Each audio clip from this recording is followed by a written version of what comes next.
Welcome back to Nursing with Bonomi. It's Ben the RN here, and I want to speak to you just for a minute about something related to hospice. One of the big pieces that people wonder about with hospice is continuous care. So for nurses that work in long-term care facilities, this is something that they often wonder about. They will say, maybe it's time for crisis care for this particular patient. Or in a home, they need some extra help. So what exactly is continuous care? Continuous care is a physician or a mid-level practitioner ordered level of care. With hospice, there are a few different levels of care. There is routine home care, there is continuous care, there is general inpatient care, and there is also respite care, which doesn't anyway. So continuous care is the physician-ordered level of care that is for short-term management of a particular symptom. Something that helped me to remember the criteria for continuous care, if it's something that you would call 911 for, then they might be appropriate for continuous care. Severe pain, severe shortness of breath, a new uncontrolled symptom, nausea, vomiting, diarrhea, sometimes a sudden abrupt change in level of consciousness like delirium, or something that might need monitoring for a short period of time.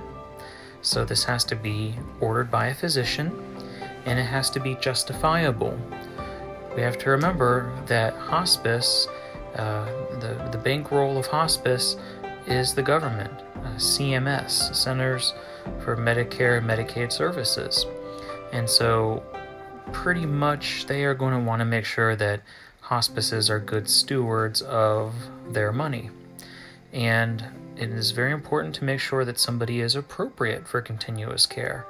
That is why a registered nurse will do an evaluation visit every day while they are on continuous care in order to determine if the criteria is still met. Yes, it can be very emotional for the families when it is determined that someone is no longer appropriate for continuous care.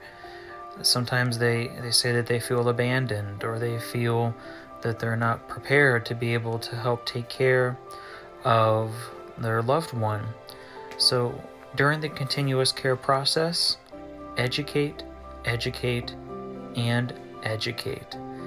It is very important because unless a person was admitted to hospice under the continuous care level of care, they were at a normal level of care before the crisis began. So it's basically just turning the dial back to where they were before, now that the crisis has passed. So here are the takeaway points. Remember, continuous care has to be ordered by a physician or other practitioner. It is intended for short-term symptom management. It is not supposed to be for a long-term situation, and it is very important to educate, educate, educate.